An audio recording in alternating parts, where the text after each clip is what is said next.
Yan, dito ako sa labas. And this is my sleeper.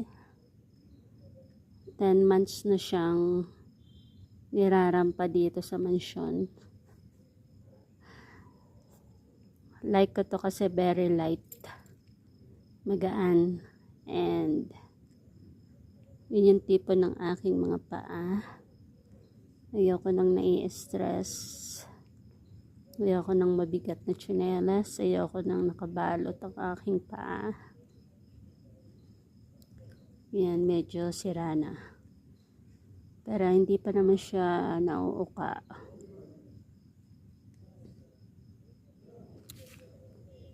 This is from Natasha. Marami akong slipper ng Natasha eh.